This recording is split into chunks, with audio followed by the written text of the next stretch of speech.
Olá, prezados irmãos, a graça e a paz do Senhor Jesus. Nós estamos iniciando o nosso curso de Fenomenologia da Religião. Este curso ele tem umas características muito interessantes, as quais, ao longo das nossas aulas, nós estaremos vendo. E o nosso desejo é que vocês possam aproveitar bastante o conteúdo da matéria. Você já tem um material didático à disposição e nós, neste vídeo, vamos abordar os assuntos da aula número 1. Sem mais delongas, já vamos compartilhar a tela para que, assim, vocês possam acompanhar o que nós estaremos abordando aqui. Bem, a fenomenologia da religião, aqui vocês podem ver os símbolos de diversas religiões. Na verdade, são muito mais do que vocês possam imaginar. Eu tenho aqui apenas algumas das principais, como cristianismo, islamismo, judaísmo, shintoísmo, espiritismo, e outras religiões, hinduísmo, o candomblé, o confucionismo, o daoísmo ou taoísmo, o catolicismo, a ortodoxia, o calvinismo, enfim.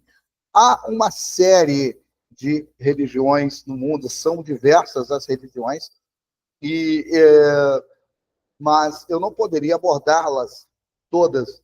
Inclusive, temos religiões como uma que foi muito conhecida nos anos 90, que era em homenagem a um jogador de futebol argentino, o Diego Maradona. Tinha e tem ainda na Argentina uma igreja maradônica, que é voltada para cultuar o falecido jogador de futebol Diego Maradona. Então, vocês vejam que há uma infinidade de religiões. Então, vamos ver a fenomenologia da religião. O que é isto? A fenomenologia da religião, como área de estudo, ela busca compreender a experiência religiosa de forma descritiva e empática, sem a necessidade de julgar ou avaliar as crenças e práticas religiosas. De alguma forma, esta matéria ela é neutra, porque ela é uma matéria científica, ela estuda e procura compreender a experiência religiosa. Há várias formas religiosas, nós vamos ver aqui algumas delas nas próximas aulas, e vocês vão, à medida que vocês forem estudando, vendo e analisando, vocês vão ver que isto realmente é uma verdade. Em vez de explicar a religião como um fenômeno cultural ou histórico, a fenomenologia se concentra na experiência individual e coletiva da religião, buscando identificar elementos comuns e distintos entre as diversas tradições religiosas. Religião. Definição, teoria e abordagens. A religião é um fenômeno complexo, compreendido como um sistema de crenças e práticas que conecta o indivíduo ao sagrado, ao transcendente ou a uma realidade espiritual. Isto é, em síntese, o que é a religião. É algo que nos conecta a algo sagrado, algo transcendente ou a uma realidade espiritual. No caso de nós, evangélicos cristãos, nós dizemos que sentimos a presença de Deus, nós nos alegramos, nós choramos, nós clamamos a Deus. Isto é um tipo de contato com a realidade espiritual. No caso, a fenomenologia da religião, ela vai estudar estes fenômenos que são complexos. E eu acho até interessante que alguns dizem que até algo como que loucura, mas calma, nós vamos ver mais a fundo o que é isso. Teorias sobre a religião. Há diversas teorias e há diversos estudiosos que cada um tem a sua teoria sobre a religião. Nós vamos ver algumas aqui nesta primeira aula. Diversos estudiosos desenvolveram teorias para explicar a origem e a função da religião na sociedade. Algumas das principais abordagens incluem, vamos ver agora, então, alguma dessas abordagens, e eu diria que são muitas, porém, nós vamos ver as principais. Nós temos a teoria funcionalista. Essa teoria é defendida por Emile Durkheim. Esta teoria funcionalista argumenta que a religião desempenha um papel essencial na coesão social, estabelecendo normas morais e promovendo um senso de pertencimento. Esta é a teoria funcionalista. Ela desempenha este papel, que, aliás, ela diz que a religião ela desempenha esse papel de estabelecer normas morais e, em partes, eu tenho que concordar, porque muitas religiões estabelecem normas morais e, com isto, se promove um senso de pertencimento. Isso nós vemos bastante em algumas denominações pentecostais, que têm aqueles usos, aqueles costumes, aquelas formas de cultuar. Isto faz com que as pessoas se sintam membros realmente de um grupo, muito mais do que da Igreja de Jesus, que todos nós somos, mas a pessoa se sente parte daquele grupo, realmente. Aqui nós temos um modelo do que é a teoria funcionalista. Aí é apenas para que nós vejamos que ela mostra, aqui nesse desenho se mostra exatamente o estabelecimento de normas morais e a promoção desse senso de pertencimento. Então, tem a consciência coletiva, tem a sociedade, e aqui no desenho vocês vão ver, de tantos bonequinhos desenhados, um se destaca, que é a consciência individual de cada um. A teoria marxista. Karl Marx via a religião como um instrumento de controle social, descrevendo-a como ópio da religião, ou o ópio da religião, pois poderia justificar desigualdades e desviar a atenção das classes oprimidas. Esta é uma teoria.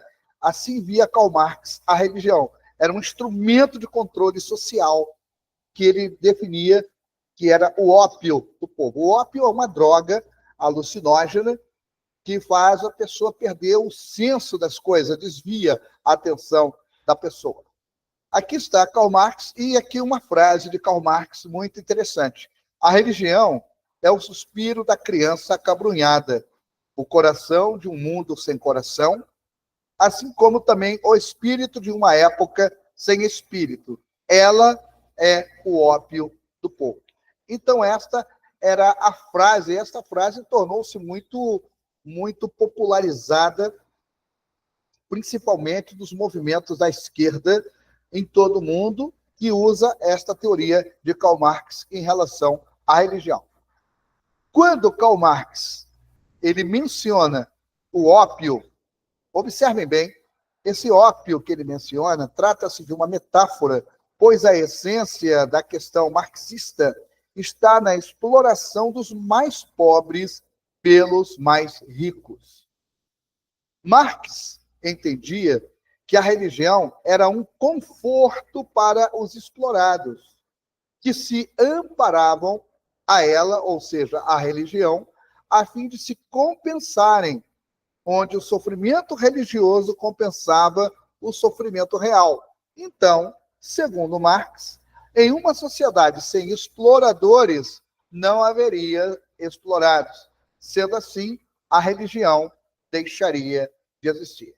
E frisando aqui que, nos países dominados pela esquerda, vamos colocar aqui Cuba, Coreia do Norte, por exemplo, a religião, inclusive, ela é proibida. Ela não é nem tolerada, ela é proibida. Em Cuba ainda nós temos igrejas evangélicas, inclusive eu conheci pastores cubanos, batistas, há alguns anos atrás, mas há muita perseguição. Porém, na Coreia do Norte, a religião foi totalmente abolida. É uma prática ilegal baseada na teoria de Karl Marx. Então, anotem bem isto, observem bem. Temos a teoria psicanalista de Sigmund Freud, o pai da psicanálise. Sigmund Freud, ele interpretava a religião como uma manifestação psicológica dos desejos e medos humanos, funcionando como um mecanismo para lidar com a ansiedade essencial. Assim pensava Sigmund Freud. Aqui está a fotografia de Sigmund Freud e uma frase dele, que dizia: a religião é comparável com a neurose infantil. O verdadeiro crente encontra-se em alto grau protegido de certas afecções neuróticas. A aceitação da neurose universal dispensa-o da tarefa de criar para si uma neurose pessoal. Outra frase que Sigmund Freud usava era: a religião é o delírio universal da humanidade, uma tentativa de obter controle do mundo sensorial. Fundamentado em sua teoria psicanalítica, ele sugere que a religião é uma ilusão originada da projeção inconsciente de desejos e medos humanos em uma figura humana. Então, para Sigmund Freud, a religião é simplesmente isto: é uma ilusão que o homem cria para proteger-se de uma maneira inconsciente de desejos e medos. Nós não podemos fazer da nossa fé uma neurose. Eu abro aqui um parênteses. Continuando, temos a teoria fenomenológica. Mircea Eliade, que é o criador desta teoria, define o sagrado por oposição ao profano. O que se pode definir de sagrado é que ele se opõe ao profano. O profano é o comum, o corriqueiro, aquilo que carece de significado especial em nossa vida. O sagrado é o incomum, o especial, o que apresenta um significado particular em nossa vida de modo absoluto e definitivo. Aqui é outra teoria. Aqui está o Dr. Mircea Eliade, alguns de seus livros, como História das Crenças e das Ideias Religiosas, volume 1, aqui o Sagrado e o Profano, e aqui temos História das Crenças e das Ideias Religiosas, segundo volume. Então, ele tinha esta teoria. Temos ainda a teoria sociológica.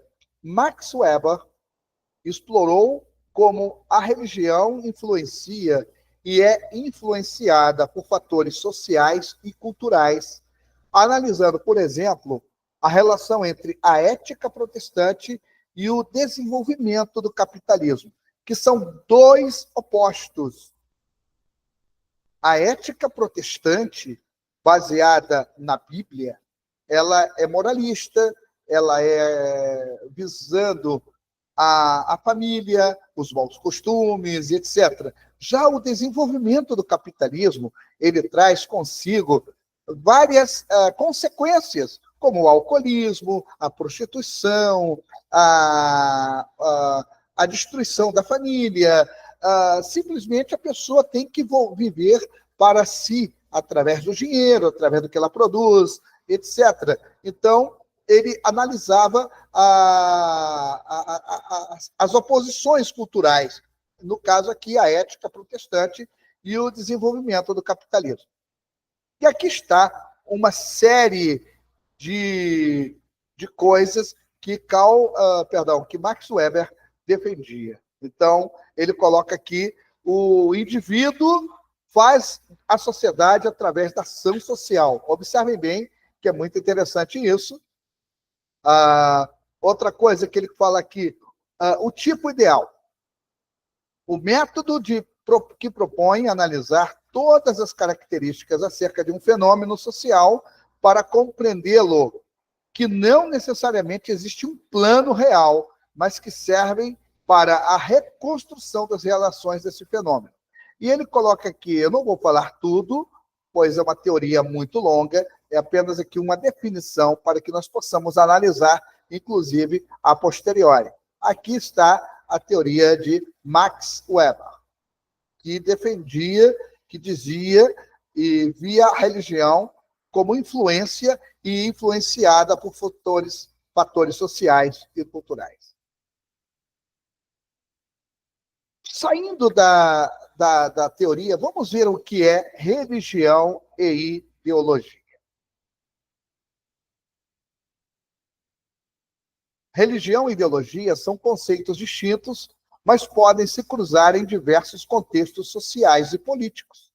A religião geralmente envolve crenças e práticas relacionadas ao sagrado, enquanto que a ideologia é um sistema de ideias que orienta a visão de mundo de indivíduos e grupos. Então, há uma diferença entre religião e ideologia, embora, infelizmente, alguns misturem as coisas. Vamos ver diferenças e interseções. Religião, ela baseia-se na fé, na espiritualidade e na busca por significado transcendente. Pode incluir rituais, doutrinas e instituições organizadas. A ideologia refere-se a um conjunto de ideias que moldam a percepção da realidade e influenciam decisões políticas, sociais e econômicas. Em alguns casos, as religiões podem influenciar ideologias políticas e sociais e vice-versa. Por exemplo, movimentos religiosos podem defender valores que impactam políticas públicas, enquanto ideologias podem reinterpretar crenças religiosas para justificar determinadas ações. Como a religião influencia a ideologia políticas? Bem, aqui nós estamos vendo, nessa figura, um sacerdote católico romano, usando o símbolo deles, que é Jesus na cruz, e ligado um fio a um político, fazendo dele um marionete, né? Ou seja, aqui é um costume muito comum, principalmente nos países católicos, a Igreja Católica ela querer a preeminência sobre as decisões sociais, as decisões políticas e até econômicas, querendo controlar a política. Sabendo também que nós, desde a Revolução Francesa, nós sabemos que a religião ela está separada do Estado, em tese, porque muitos países ainda são controlados, no caso da maioria dos países latino-americanos, pelo catolicismo romano. Em outros países, como os países árabes, são eles controlados pelos líderes muçulmanos. A religião pode influenciar ideologias políticas de diversas maneiras, moldando valores, normas sociais e até decisões governamentais. Em muitos casos, crenças religiosas impactam a forma como as pessoas enxergam temas como direitos humanos, justiça social e políticas públicas. Principais formas de influência. Vamos ver aqui como há essas influências. Moral e ética. Muitas ideologias políticas são fundamentadas em princípios religiosos, influenciando leis e políticas sobre temas como casamento, aborto e liberdade religiosa. A mobilização social. Movimentos religiosos frequentemente desempenham um papel ativo na política, organizando protestos, campanhas e até partidos políticos. Na identidade cultural, a religião pode reforçar identidades nacionais e culturais, influenciando discursos políticos e decisões governamentais. E também no poder institucional. Em alguns países, instituições religiosas exercem influência direta sobre governos, moldando políticas públicas e decisões legislativas. Quais são alguns exemplos históricos dessa influência? Já que nós vimos, em teoria, vamos ver na prática alguns exemplos históricos dessa influência. A influência da religião na política pode ser observada ao longo da história em diversos momentos e sociedades. Aqui estão alguns exemplos marcantes. Olha só. No Egito Antigo, lá no Antigo Egito, os faraós eram considerados divindades vivas e sua autoridade política era legitimada por crenças religiosas. Outro exemplo que nós conhecemos muito bem, os 10 Mandamentos. Esses princípios fornecem diretrizes morais fundamentais, como não roubar, não matar e honrar pai e mãe, moldando normas sociais e jurídicas. Império Romano. A conversão do imperador Constantino ao cristianismo em 313 d.C. transformou a religião cristã em uma força política dominante. A Reforma Protestante do século XVI. Este movimento, liderado por, nós todos sabemos, foi liderado por Martinho Lutero, desafiou a autoridade papal e contribuiu para a ascensão dos Estados nacionais e a separação entre a Igreja e o Estado. A expansão islâmica, século VI. O Islã influenciou profundamente a política em diversas religiões, moldando sistemas de governo e leis baseadas na religião. Então, a gente vê aqui que a religião ela tem às vezes, esse contato com a ideologia e vice-versa. E aqui nós vimos alguns exemplos práticos.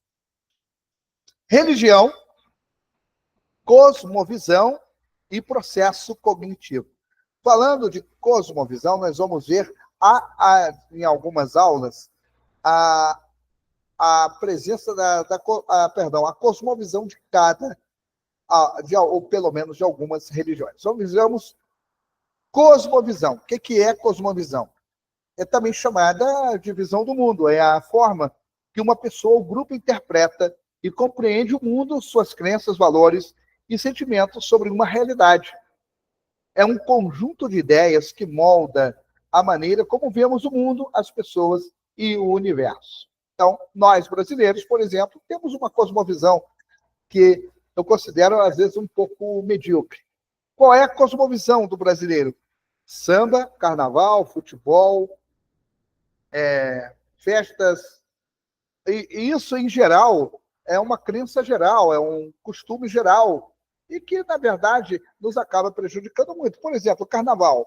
Um exemplo que, sem carnaval, muitos brasileiros não vivem, sem futebol, muitos brasileiros não vivem, não é verdade? Mas observe o carnaval.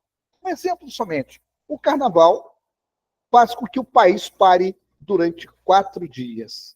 O país para, não se produz nada. Os serviços básicos caem a zero. Até, inclusive, ocorrências policiais em alguns lugares não tem, porque todo mundo quer participar do carnaval. Então, é uma cosmovisão, é como as pessoas veem, são os valores de uma sociedade, muitas vezes, são as crenças. E é também a maneira como nós vemos o mundo, as pessoas e o universo, desde a nossa perspectiva. O processo cognitivo é uma operação mental que o cérebro realiza para processar informação, nos permitindo perceber, codificar, armazenar, relacionar e utilizar a informação. Estes processos são fundamentais para aprender, tomar decisões e entender o mundo que nos rodeia. Então, por exemplo, nós vemos, aí eu citei o exemplo do carnaval, certo? Então, nós temos uma consciência que nos diz que o carnaval não é bom. Então, o nosso cérebro vai processar isto e nos vai ensinar, ou seja, vamos aprender vamos tomar decisões, tipo, não vou sair no bloco de carnaval e vou entender também com isto o mundo que me rodeia. É uma comparação bastante grotesca até para o que é realmente um processo cognitivo, mas apenas um exemplo. Temos outras coisas que vamos ver desde um melhor prisma.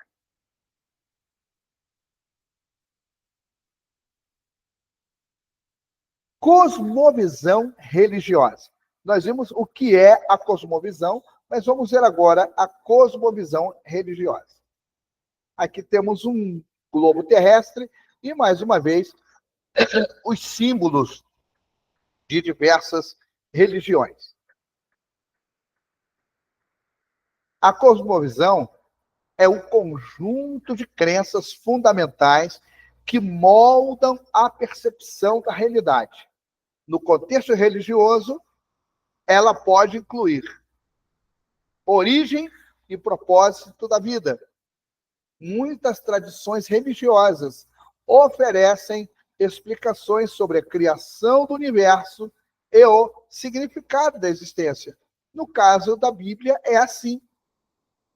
Não é nenhuma tradição, é crença. Nós cremos que o mundo foi criado em 6 dias pela palavra de Deus. Moralidade e ética. As religiões frequentemente estabelecem códigos morais que orientam o comportamento dos fiéis. Nós, como cristãos, sabemos o que nós devemos e o que nós não devemos fazer, não somente na igreja, mas na nossa casa, na nossa família e na nossa sociedade. Destino e transcendência. A crença em vida após a morte ou em um propósito maior influencia a maneira como as pessoas encaram a vida cotidiana. Então, como cristãos, nós cremos na vida após a morte, nós cremos na ressurreição. Então, isto produz em nós um estilo de vida, uma maneira como nós vamos encarar, inclusive, a própria morte. E isso vai fazer parte, inclusive, do nosso cotidiano. As ciências cognitivas da religião investigam como processos mentais, como percepção, memória, linguagem e raciocínio, influenciam a formação, transmissão e persistência das crenças religiosas. A ideia central é que a religião não é apenas um produto cultural, mas também resultado de predisposições cognitivas universais. Alguns pontos-chave. Naturalidade cognitiva.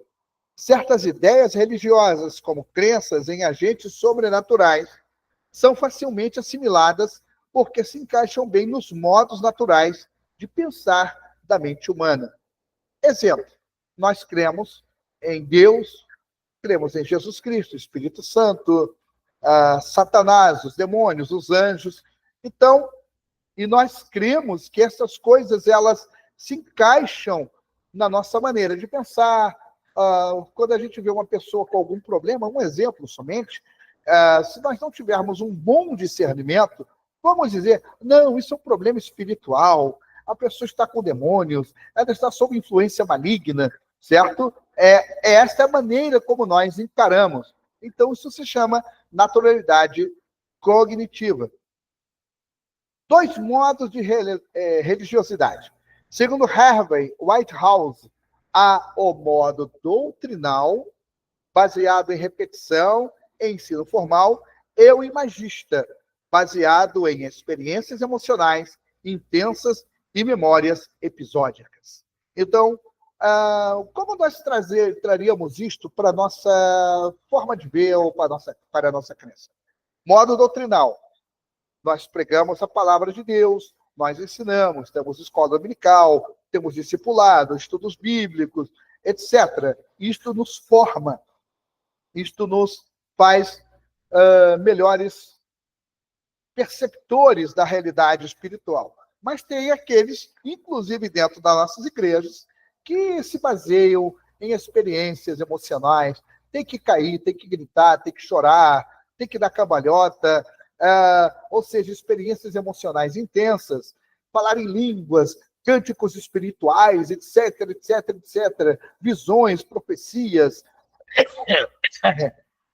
perdão, revelações, e aqueles das memórias episódicas, tipo, não, quando eu era criança, eu tinha visão de anjos, eu via anjos no meu quarto, eu era criança. Então, há dois modos de religiosidade: o doutrinal e o imagista. Memória e crença. A forma como as religiões são praticadas influencia como são lembradas e aceitas. Por exemplo, rituais repetitivos reforçam a memória implícita e a aceitação de doutrinas. Eu mesmo, eu gosto muito de repetir nos meus ensinamentos, no discipulado ou na mesma pregação. Eu gosto de fazer isso, porque é a forma de você fazer com que as pessoas memorizem, guardem, principalmente quando é uma doutrina. Infelizmente, no nosso meio, nós sabemos que há muitas pessoas maravilhosas, pessoas de uma boa índole, de um bom caráter, mas que não conhecem as 10 doutrinas básicas que nós pregamos. Então, por quê? Não estudam, não leem a Bíblia, não vêm numa escola dominical. Então, mas os rituais repetitivos reformam a memória implícita e a aceitação de doutrinas. Temos também a interdisciplinaridade. O campo reúne, esse campo da interdisciplinaridade reúne psicologia, antropologia, neurociência, filosofia e linguística, para entender como a mente humana molda e é moldada pela religião. Como eu falei no começo, a religião é uma coisa muito complexa. Então, observem que quando a gente vê isso daqui, isso engloba estudos profundos como a psicologia, antropologia, neurociência, filosofia e linguística, para entender como a mente humana molda e é moldada pela religião. E aqui, por último, alguns pensamentos religiosos. Nós, na verdade, isso aqui seria para... Não, vamos ver assim, alguns pensamentos religiosos. Temos aqui algum tempo ainda. Vejamos como pensa a Igreja Metodista. O Supremo Senhor do Universo, que tem diferentes nomes, em diferentes culturas, ama a todos. Ele emana toda a liberdade de pensamento, religião ou de consciência.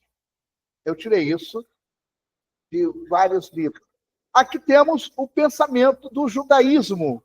O judaísmo diz que em cada indivíduo, em cada povo, em cada cultura, em cada credo, existe algo que é relevante para os demais, por mais diferentes que sejam entre si.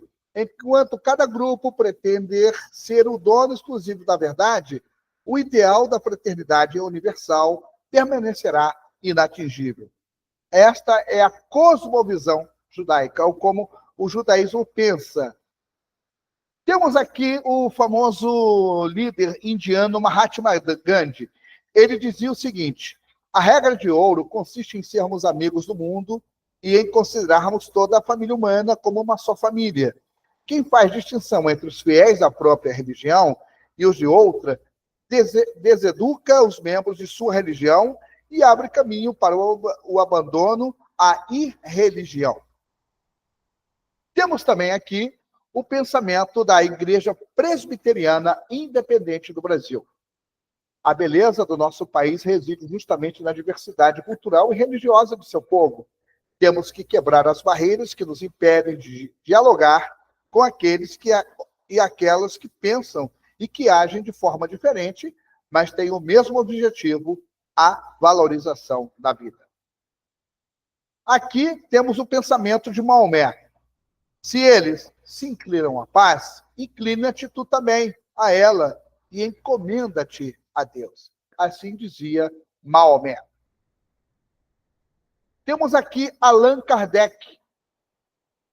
Allan Kardec dizia: toda crença é respeitável quando sincera e conducente à prática do bem.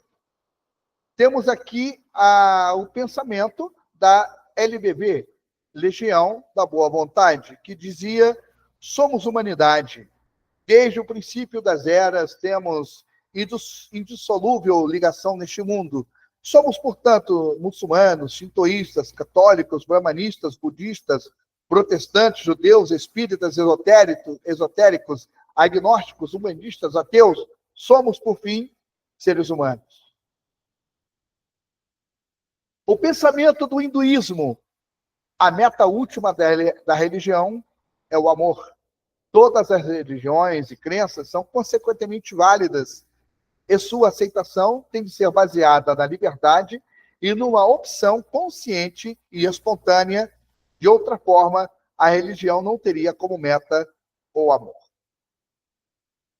Também, aqui temos a Igreja Evangélica Luterana do Brasil. Como eles pensam? Ter liberdade de religião, de pensamento, é um dos pressupostos básicos.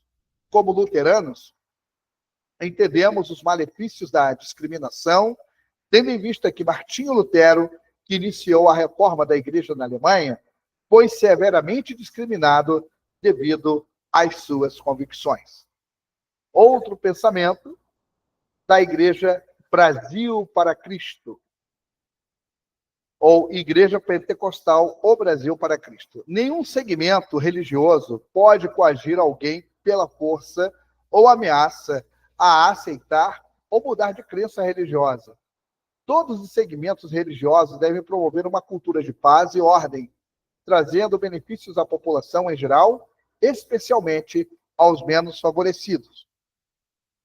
Temos ainda aqui o pensamento ou a cosmovisão indígena, que diz: existem muitos povos de muitas raças, falando várias línguas, mas, para eles, só existe um sol, uma lua e uma mãe terra. Somos parte um do outro pela vontade do grande Espírito. Então, a psicologia cognitiva, ou seja, o processo cognitivo e religião, diz: a psicologia cognitiva investiga como a mente processa informações e a religião pode desempenhar um papel significativo nesse processo. Algumas abordagens incluem memória e aprendizado, ou seja, doutrinas religiosas são transmitidas por meio de narrativas e rituais que reforçam a retenção de conceitos espirituais. Tomada de decisão dentro do processo cognitivo e religião. Crenças religiosas podem influenciar escolhas pessoais e sociais, desde decisões éticas até posicionamentos políticos. E também resolução de conflitos. A fé pode servir como um mecanismo de enfrentamento, ajudando indivíduos a lidar com desafios emocionais e existenciais. Então, aqui, nós terminamos de compartilhar, deixamos de compartilhar, e vamos, então, com isto, já dar por terminada a nossa primeira aula. Então, eu espero que, concomitante a este vídeo, vocês também possam ler o material didático e ler também um material de bibliografia que nós estaremos compartilhando com vocês. Então, eu só posso desejar para vocês tudo de bom e até a nossa próxima aula, no nome do Senhor Jesus.